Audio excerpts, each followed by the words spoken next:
तो ये जो जयंती आ रही है, इस जयंती पे हमको लगातार ये चर्चा करते रहना चाहिए और ये चर्चा हमें बाकी लोगों को बताते रहना चाहिए कि भाई हमारा जो सिस्टम है जयंती मनाने का, उसका एक उद्देश्य है और वो उद्देश्य है कि हम एक होने का प्रदर्शन करें। और अगर हम एक होने का प्रदर्शन नहीं कर सकते हैं तो जयंती का फायदे की बजाय नुकसान होगा। आप सोचो कि सन्नीपात बाहुल में अगर सन्नीपात बाहुल जो वहां के आसपास के लोग हैं वो 50 जगह करें तो क्या सन्नीपात बाहुल होगा? वो सन्नीपात बाहुल नहीं होगा, फिर तो रोज रोज पिटाई होगी। और इसीलिए हमारी पिटाई होती है क्योंकि हम इकट्ठे तो होते हैं पर हम जाति के नाम पे इकट्ठे होते हैं, संगठन के नाम पे इकट्ठे होते हैं, राजनीतिक पार्टी के नाम पे इकट्ठे होते हैं, हम धर्म और माता गुरु के नाम पे इकट्ठे होते हैं, हम अलग अलग तरह से इकट्ठे होते हैं। और हम जो इकट्ठे हो रहे हैं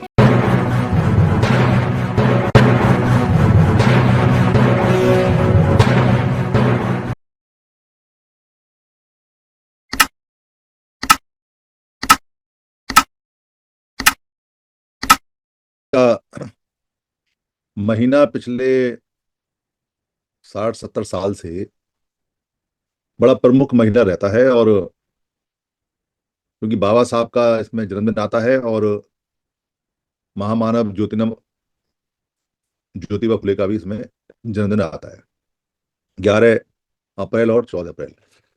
तो 11, 12, 13, 14 और फिर उसके बाद क्योंकि सरकारी कर्मचारियों की एक लिमिटेशन होती है कि वो अपने कार्यक्रम लगाने के लिए किसी न किसी सरकारी पद पे बैठे हुए व्यक्ति को बुलाते हैं, तो उनके कार्यक्रम फ्राइडे में, सैटरडे में, शुक्रवार में या शनिवार में लगते हैं। जहाँ 6 दिन का सप्ताह होता है काम करने का, वहाँ शनिवार को, और जहाँ 5 दिन का सप्ताह है वहाँ फ्राइडे को, क्योंकि सब लोग छुट्टी में आते नहीं।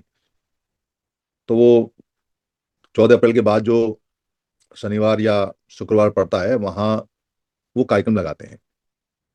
और कई कई डिपार्टमेंटों में 3-3 कार्यक्रम भी लगते हैं, वहाँ 3-3 एसोसिएशन होती हैं, तो 3 कार्यक्रम लगाने उनको पड़ते हैं, क्योंकि कार्यक्रम नहीं लगाएंगे तो एसोसिएशन की मान्यता लोगों के दिमाग में, कार्यकर्ताओं के दिमाग में जमेगी नहीं। और जो सामाजिक संगठन होते हैं, कोई बुद्ध विहार, कोई अंबेडकर भवन, कोई कबीर भवन, किसी ना कोई एनजीओ टाइप का, कोई छोटी मोटी संस्था, कोई मोहल्ले की, कोई पड़ोस की, कोई कॉलोनी की बनाई हुई होती है, वो लगभग सारे के सारे 14 अप्रैल के बाद जो संडे आता है, मोस्टली पूरे देश में और देश के बाहर भी, तो 14 तारीख के बाद जो संडे आता है उसमें वो अपने अपने यहाँ कार्यक्रम लगाते हैं और किसी ना किसी गणमान्य व्यक्ति को आमंत्रित करते हैं भाषण देने के लिए, मुख्य अतिथि बनाने के लिए। उसका पर्चे में नाम वाम भी छापते हैं, केजी का फोटो वगैरह भी छापते हैं।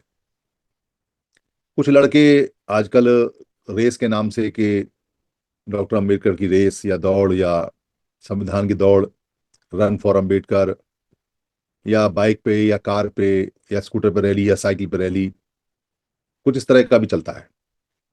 और अप्रैल जाते जाते जाते जाते बुद्ध पूर्णिमा आ जाती है, तो फिर बुद्ध पूर्णिमा पे जो बुद्ध को मानने वाले लोग हैं वो सक्रिय हो जाते हैं। पर बुद्ध पूर्णिमा की दिक्कत है कि गर्मी बहुत पड़ती है।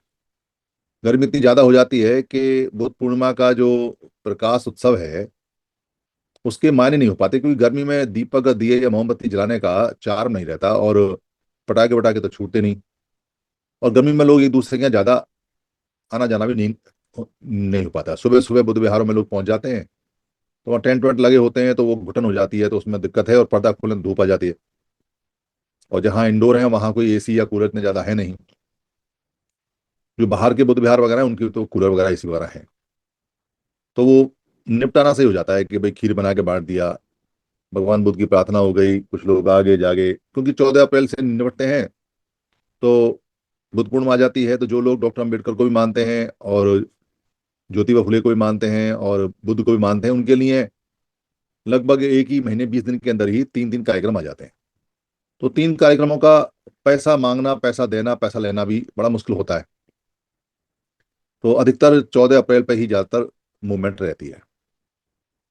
और 14 अप्रैल पे जो कहते हैं ना कि साल में एक बार कूड़े के भी दिन आते हैं, घूरे के भी दिन आते हैं, वो जो खत्ता होता है, किसान जो गड्ढे में गंदगी डाल के इकट्ठी करते हैं, जो खाद बन जाती है, पत्ती गोबर वगैरह, तो वो साल भर पड़ी रहती है। पर जब साल में एक बार उसके भी दिन आते हैं तो उसको भी पलट के खेतों में डाल देते हैं। वैसे ही जो मूवमेंट में पूरे साल 364 दिन कुछ नहीं करता, कोई नाम नहीं लेता, कोई पता नहीं करता क्या मूवमेंट है क्या नहीं है, वो भी उस दिन आ जाता है। और कहीं ना कहीं हलवा पूड़ी खीर, कहीं ना कहीं कुछ खाना, कहीं ना कहीं कुछ गाना बजाना, कहीं ना कहीं बैठना हो जाता है। और जिस स्पीकर को कोई ना पूछता हो, जिस गणमान्य को कोई ना पूछता हो, उसकी भी उस दिन वैल्यू हो जाती है, क्योंकि डिमांड हाई होती है। और मुख्य अतिथि बनने वाले भी इंतजार में रहते हैं कि हम मुख्य अतिथि बनेंगे उस दिन।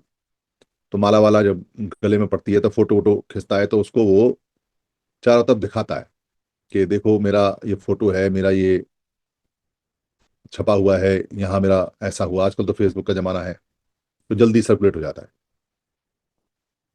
ऐसे इस कार्यक्रम को करने वाले पूरे भारत में बहुत लोग हैं, गाजे बाजे के साथ, धूम धड़ाके के साथ, और कंपटीशन है। मतलब बाबा साहब का जन्मदिन मनाना एक तरह से ऐसा है कि पड़ोसी कार खरीद के लाया, तो दूसरे पड़ोसी के पास चाहे पैसे हो या ना हो, पर भाई पड़ोसी कार खरीद के लाया है तो इज्जत की बात हो गई। अब तो कार लानी पड़ेगी, और कोशिश हो कि कार उससे बड़ी आए, चाहे इस्तेमाल है नहीं है, खड़ी रहे पर आनी चाहिए। वरना तो बात खराब हो जाएगी, वरना तो वैल्यू खत्म हो जाएगी, वरना तो जो पड़ोस में रहने वाले बातचीत होंगी कि अरे तुम्हारी कार कहाँ है कहाँ नहीं है, तो खुद को भी अच्छा सा नहीं लगेगा। वैसे ही बाबा साहब अम्बेडकर के नाम पर होने वाले 14 अप्रैल के जन्मोत्सव और फंक्शनों की एक मजबूरी है कि जो भी संगठन रखता है, वो चाहे या ना चाहे, पर एक टेंट लगा के, एक बाबा साहब को फुट लगा के, एक माला लगा के वो करेगा जरूर। और उनकी तो बात छोड़ो, जो समण नहीं है, जो वमन है, वो भी उस दिन कार्यक्रम लगाते हैं और बाबा साहब के फोटो पे माल्यार्पण करते हैं। उनकी बात का जयकारा करें ना करें, पर फोटो लगा के फोटो खिंचवाने का चलता है। सरकार भी पीछे नहीं हटती, सरकार भी उस दिन खूब पार्लियामेंट में लगाती है, एक दिन पहले उसके बोर्ड लग जाते हैं, अखबार में आता है, ये सब चलता रहता है। हर साल का ये फिक्स पैटर्न है। 14 तारीख के बाद जैसे ही 14 तारीख की शाम होगी, 15 की होगी, सब खत्म हो जाएगा। वो सब अपने अपने घर में वापस चले जाएंगे। कहने को तो हम ये भी कह सकते हैं कि अपने अपने दड़बों में चले जाएंगे, फिर निकलेंगे अगले साल। ये क्रम लगातार चल रहा है। इसको ये नहीं कह सकते कि ये परंपरा जो बनी है, ये जो क्रम चल रहा है, ये खराब है। इसको खराब नहीं कह सकते, क्योंकि महापुरुषों का गुणगान और महापुरुषों की जयंतियां होनी आवश्यक हैं, पुराने समन संघ के इतिहास के अनुसार भी। क्योंकि सन्निपात बहुल के अंदर ये बताया गया है कि जो लोग अपने चैत्यों की, यानी जहां महापुरुष को दबाया जला के कुछ चिन्ह बनाया गया है, चैतियों की, जो अपने बुजुर्गों की बात को मानते हैं, उनका सत्कार करते हैं, उनका आदर करते हैं, और जो अपने गुरुजनों का सत्कार करते हैं, आदर करते हैं, उनको कोई हरा नहीं सकता। इसलिए ये मैंडेटरी है कि हमें जितने भी हमारे समण महापुरुष हैं, चाहे ज्योतिबा फुले हैं, चाहे डॉक्टर अम्बेडकर हैं, चाहे बुद्ध हैं, चाहे और भी हैं, जो भी हैं, उनका नाम आगे बढ़ाने के लिए, उनका सत्कार करने के लिए, उनके चैतियों के आगे बढ़ाने के लिए पूरी जोर शोर से, पूरे दमखम से ये सभाएं, ये कार्यक्रम होने चाहिए, करने चाहिए। ये हमारा कर्तव्य है, और ये प्राचीन आदेश है, पुराने समझ संघ का आदेश है। तो इसमें दिक्कत क्या है? कोई आदमी कहे कि जी इसमें क्या परेशानी है? परेशानी इसमें एक है। परेशानी इसमें ये है कि जो प्रदर्शन कर रहे हैं हम, जो शो कर रहे हैं, जो दिखाना चाह रहे हैं, वो शक्ति का प्रदर्शन है। महापुरुष और चैतियों के नाम पर जो हम काम करते हैं, वो दरअसल सारे महापुरुषों का शक्ति का प्रदर्शन है। अच्छा, महापुरुष तो चले गए, वो तो है नहीं, उनके नाम पे हम अपनी शक्ति को इकट्ठा करके प्रदर्शित करते हैं। जैसे 26 जैसे 26 जनवरी को परेड निकलती है, 15 अगस्त को मार्च होता है देश का, राजधानी में, दिल्ली में। तो वो युद्ध करने नहीं जा रहे कहीं, जिस मार्च में जहाज का प्रदर्शन, मिसाइल का प्रदर्शन प्रदर्शन सेनाओं का प्रदर्शन, टुकड़ियों का प्रदर्शन, नेवी का प्रदर्शन, ये जो शो चलता है, प्रदर्शन चलता है, ये जो पूरी पूरी क्या बोलते परेड चलती है, ये कहीं युद्ध करने नहीं जा रही है। अपने ही देश में, अपनी ही राजधानी में, अपने ही सड़क पर, अपने ही संवैधानिक पदों पे बैठे हुए लोगों को सल्यूट कर रही है। लोग तालियां बजा रहे हैं, देख रहे हैं। वो शक्ति का प्रदर्शन है। अब अगर वो शक्ति का जो प्रदर्शन कर रहे हैं, जो 2 ढाई घंटे तक चलता रहता है, और वहां पर झांकियां, रैलियां, पूरा देश का प्रदर्शन होता है। अब मान लो ऐसा हो जाए कि एक प्रदर्शन, एक टुकड़ी तो प्रदर्शन करे राजपथ पे दिल्ली के अंदर, एक टुकड़ी प्रदर्शन करे सिक्किम में जाके सेम डे पे, सेम टाइम पे, एक टुकड़ी प्रदर्शन करे भोपाल में जाके, एक करे कोयम्बटूर में जाके, एक करे वायनाड में जाके, एक करे भुवनेश्वर में जाके, और अलग अलग जाके गांव में, शहरों में ये टुकड़ियां प्रदर्शन करें एक ही समय में, तो वहां एक की आवाज आएगी। प्रदर्शन सामूहिक नहीं माना जाएगा। वो अलग अलग जो प्रदर्शन होगा, वो बिखरा हुआ प्रदर्शन होगा। उसकी वैल्यू नहीं आकी जाएगी, उसकी कोई वैल्यू खास नहीं बनती है। प्रदर्शन तो हुआ, पर वो अलग अलग है। इसका मतलब कमांड अलग है, सिस्टम अलग है, और इमरजेंसी पड़ने पे वो सब अलग अलग हैं। तो प्रदर्शन जो होता है महापुरुषों के नाम पे, वो शक्ति का प्रदर्शन है। उनका जन्मदिन कोई केक काटने के लिए नहीं है। उनका जन्मदिन से हमें कोई वो वापस नहीं आने वाले। उनका जन्मदिन मना के हैप्पी बर्थडे के कोई जो हम गुब्बारे फोड़ते हैं, उससे कहीं कोई बच्चे को कुछ मिलने वाला नहीं है। पर वो जन्मदिन के नाम पे जो हम इकट्ठे होकर शक्ति प्रदर्शन करते हैं, उससे हमें प्राप्त होने वाला है। वो शक्ति प्रदर्शन से सामने वाले जो लोग हमारा नुकसान करने की सोच रखते हैं, उनकी सोच बदल जाती है। अगर देश बड़े बड़े हथियारों का प्रदर्शन करता है, तो कोई देश पे हम अगर हमला करने का सोचे, तो वो पहले आकलन करता है। अरे भाई, इतने हथियार तो दिखाई दिए इन्होंने, इतनी सेना तो दिखा दी है, और पता नहीं कितनी अंडरग्राउंड होंगी। वैसे ही जब कोई महापुरुष के जन्मदिन पे और इकट्ठे होते हैं, तो बाकी लोग ये अनुमान लगाते हैं, अरे यार, ये बाबा साहब के सारे अनुयायी हैं, और ये 3 लाख तो यहीं इकट्ठे हो गए, और अभी ये कितने और होंगे कुछ पता नहीं। पर अगर मैसेज ये जाए कि 10,000 यहाँ इकट्ठे हुए, 2,000 वहां इकट्ठे हुए, 3,000 वहां इकट्ठे हुए, वो उसके संगठन में इकट्ठे हुए, वो उसके संगठन में इकट्ठे हुए, वो उसके नेतृत्व में इकट्ठे हुए, वो उस जगह इकट्ठे हुए, वो उस कास्ट में इकट्ठे हुए, वो उस भाषा के हिसाब से वहां इकट्ठे हुए, वो उस संगठन में इकट्ठे हुए, तो जो मैसेज जाएगा वो टुकड़ों में जाएगा। और एक ही शहर में एक ही दिन अगर 10 लोग बाबा साहब का जन्मदिन मनाएं और अलग अलग मनाएं, तो प्रदर्शन नहीं हो रहा है। फिर तो हम अपनी कमियों को थाली में रख के लोगों को बताने के लिए आए हुए हैं कि देखो भाई, एक ही शहर के अंदर एक ही तारीख, एक ही समय पे 10 जगह अलग अलग मना रहे हैं बस हक पर हम इकट्ठे नहीं है। और कोई ये कहे कि जी सब लोग मना रहे हैं, बेसिक इकट्ठे नहीं है, पर बाबा साहब का जन्मदिन मना रहे हैं तो जन्मदिन तो मना रहे हैं, पर वो इकट्ठे नहीं है। इस बात का नुकसान बहुत होने वाला है। और अगर एक ही समय, एक ही जगह पे अगर वो जन्मदिन मना रहे हैं और वो सब एक जगह इकट्ठे हो जाएं, तो उसका फायदा बहुत बड़ा होने वाला है। अब डॉक्टर अंबेडकर को जन्मदिन मनाने वालों को उनका एक शब्द पकड़ लेना चाहिए, और वो शब्द है ऑर्गेनाइज, यानी संघ में रहना। ऑर्गेनाइज का मतलब, ऑर्गेनाइजेशन का मतलब संघ होता है, तो संगठन नहीं होता। तो संघ में रहने का आदेश है। और संघ में शहर है नहीं, और बाकी प्रदेश नहीं है, और सारे प्रदेश नहीं है। एक आवाज नहीं है, आवाज बहुत सारी हैं, और कंपटीशन है। एक दूसरे के विरुद्ध दिखाने का कंपटीशन है। लड़ाई मारधाड़ भी हो जाती है कई बार। कई बार जगह को लेके एफआईआर हो जाती है, कई बार टेंट को लेके एफआईआर हो जाती है, कई बार दुश्मन हो जाते हैं हमेशा हमेशा के लिए। पैसे के लिए झगड़ा होता है वो अलग। उससे क्या हो रहा है कि जन्मदिन मनाने के फायदे की जगह साल दर साल जन्मदिन का नुकसान हो रहा है।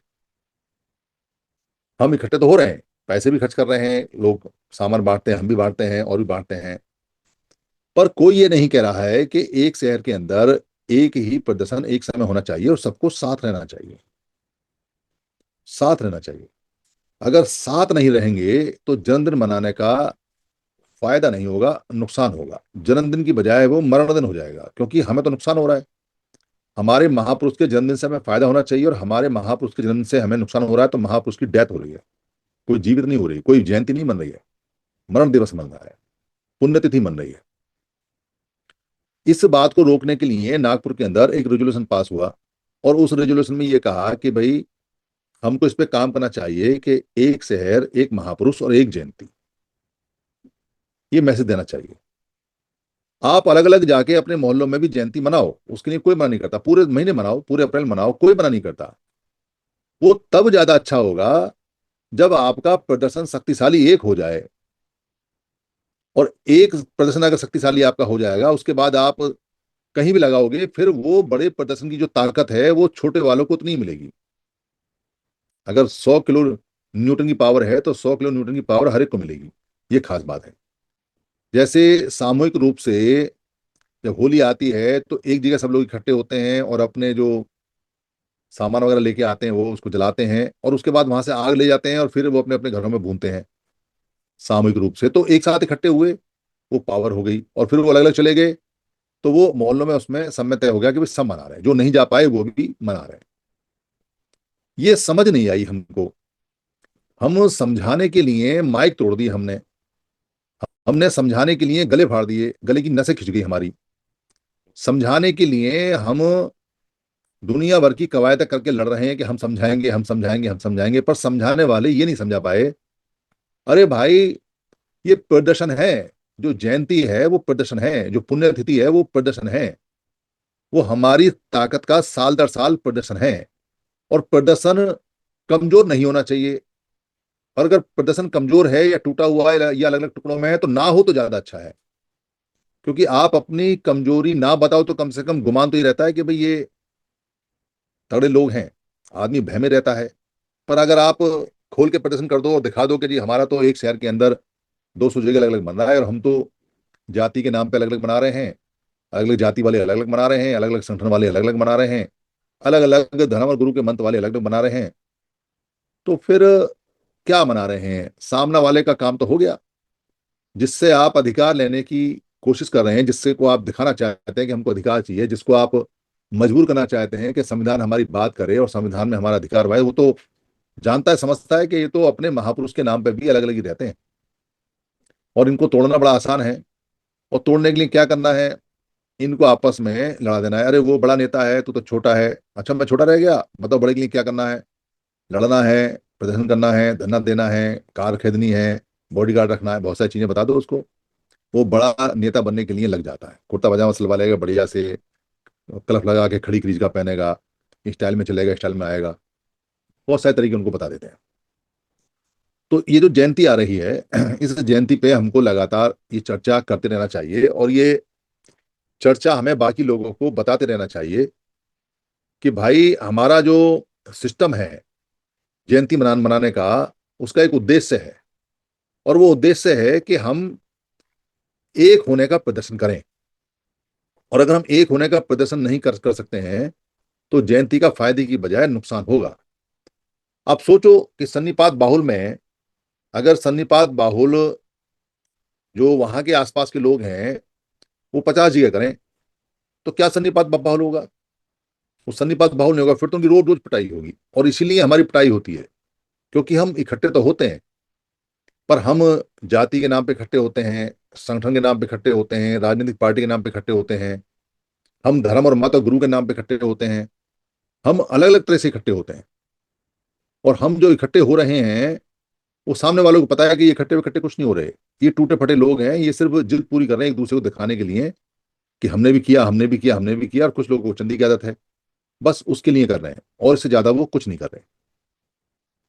ये बात अच्छी तरह से हमें जानकारी में रखते हुए 14 अप्रैल तक लोगों से बात करनी है इस बारे में, और उनसे पूछना है कि भाई एक ही शहर के अंदर अलग अलग अगर जन्मदिन मनते हैं, तो उसका फायदा है या उसका नुकसान है?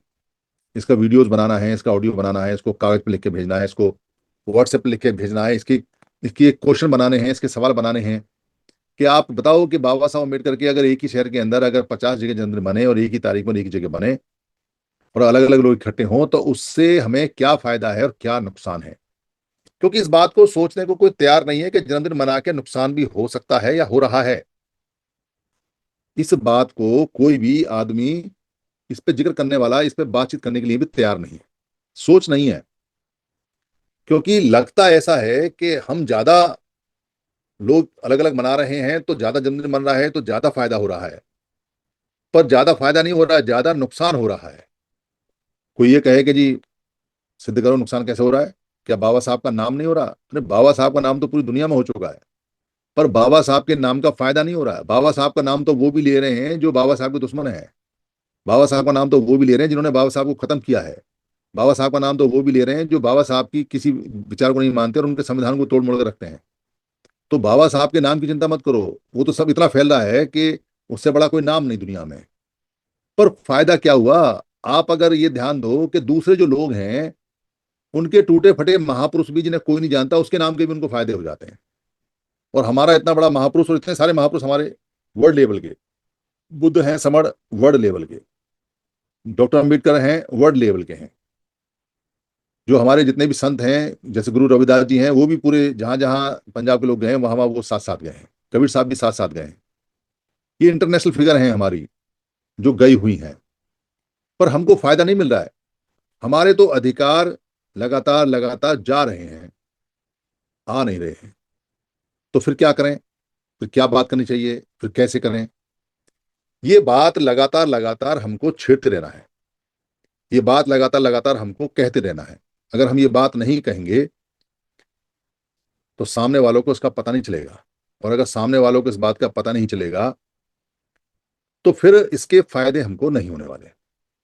हम लगातार पैसे खर्च करते रहेंगे, साल आता रहेगा, जैसे ही फरवरी का महीना आता है लोगों की चेकबुक, लोगों की जो वो रसीद बुक है वो छप जाती हैं।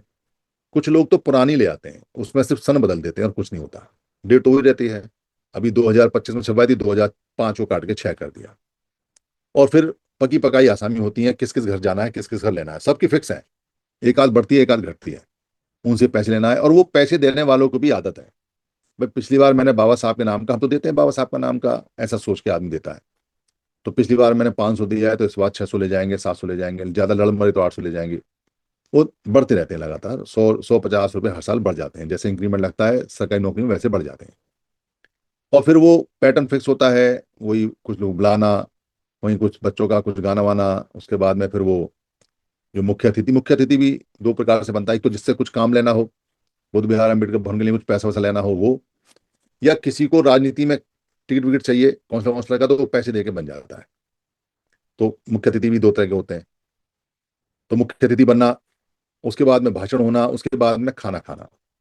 और ये बड़े कमाल की बात है कि शुरुआत में ऑर्गेनाइजर ही होता है वहां पे, माइक वा पकड़ने वाला भी कोई नहीं होता इस कार्यक्रम में। और जैसे जैसे जैसे जैसे सभा चलती है और 9:30 का टाइम होता है रात को, वो जितने सोचते हैं उससे ज्यादा आ जाते हैं। आप समझ सकते हैं क्यों आ जाते हैं, मैं बोलना नहीं चाहता क्योंकि रिकॉर्ड हो जाता है। सब जगह का ये हाल है। इसलिए कोई बताने वाला है नहीं, कोई फटकारने वाला है नहीं, कोई समझाने वाला है नहीं, कोई तर्क वितर्क करने वाला है नहीं। और जो परंपरागत रूप से इस काम को कर रहे हैं वो हैबिचुअल हो गए, उनको आदत हो गई, उनको उसी में मजा आता है। वो साल 10 साल बैठे रहते हैं और साल में एक बार निकल आते हैं। उनका मिशन पूरा हो गया, बाबा साहब तेरा मिशन अधूरा, और ये 14 तारीख के मैटर करेंगे पूरा, बिल्कुल स्पष्ट नारा वो चलता रह जाता है। उसके बाद फिर अगले साल मिलेंगे। इसका हमें नुकसान बहुत हो रहा है। नुकसान ये हो रहा है कि आदमी झूठी उम्मीद में जी रहा है कि वो मिशन मूवमेंट में काम कर रहा है या मिशन मूवमेंट को समझ रहा है।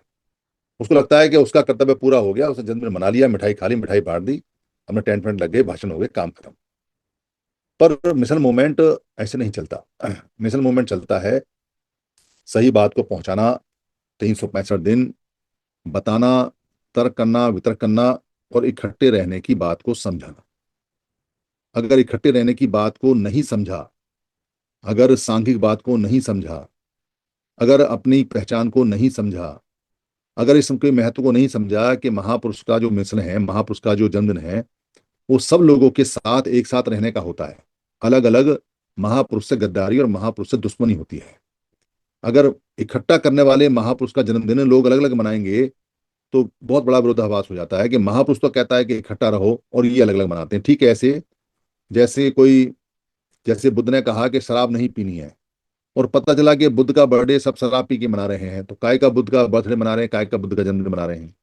तो बाबा साहब ने कहा कि इकट्ठे रहना है, पर जो जन्मदिन मना रहे हैं वो अलग अलग रह के मना रहे हैं, तो काय का जन्मदिन मना रहे हो, वो तो मरण दिन के समान है। तो इसको कहना पड़ेगा, इसको कहेंगे। नागपुर में हमारा जो पहला फरमान जारी हुआ था, पूरे संघ ने दिया था, संघाधिशेष, वो यही था कि एक शहर एक महापुरुष और एक कार्यक्रम, एक डेट में, एक समय। ये होना चाहिए, ये लागू होना चाहिए। अगर ये लागू नहीं होगा तो हम एक अच्छा प्रदर्शन कभी जीवन में नहीं कर पाएंगे। हमने एक अच्छा प्रदर्शन किया 2 अप्रैल 18 को, 2 अप्रैल 2018 को जो हमने प्रदर्शन किया था, वो प्रदर्शन वही था, एक शहर एक कार्यक्रम एक प्रदर्शन। हमारी एक डिमांड थी, हमारे सबका शहर में एक जगह से, एक सेंटर पे, एक शहर में एक सेंटर पे इकट्ठे हुए, और एक उद्देश्य के लिए इकट्ठे हुए, और एक समय इकट्ठे हुए। उसका इम्पैक्ट देखो कितना बड़ा। वो इम्पैक्ट परमानेंट रहे, इसलिए हमको, तब तो हम दुख में इकट्ठे हुए थे क्योंकि हमारा आदेश जा रहा था। अगर हम सुख में ये काम कर लें तो दुख नहीं आएगा। अगर हम ये तय कर लें कि एक शहर एक जयंती एक महापुरुष, तो फिर हमको 2 अप्रैल 18 की तरह इकट्ठे होने की जरूरत ही नहीं पड़ेगी, क्योंकि हमारा कोई नुकसान ही नहीं होगा। मैसेज क्लियर जाता है कि भाई ये सब एक साथ रहते हैं, एक साथ हैं, इनकी बात को नहीं टला जा सकता, बात बन जाएगी। तो इसमें अगर किसी कोई संशय हो तो सवाल पूछ ले, और पूरी तरह से। और अगर कोई बात समझ में नहीं आए तो कर लें। बाकी 14 अप्रैल आ रही है, इस मैसेज को, ये पुराना हमारा पास है संघाधिशेष है, इसको ज्यादा से ज्यादा लोगों तक पहुंचाएं। मेरी बात से अगर किसी को कुछ खराबी लगी हो तो मैं संघ से माफी चाहता हूँ। संघ मुझे माफ करे, संघ मुझे माफ करे, संघ मुझे माफ करे। संघ नमामि, संघ नमामि, संघ नमामि, संतों को वंदन।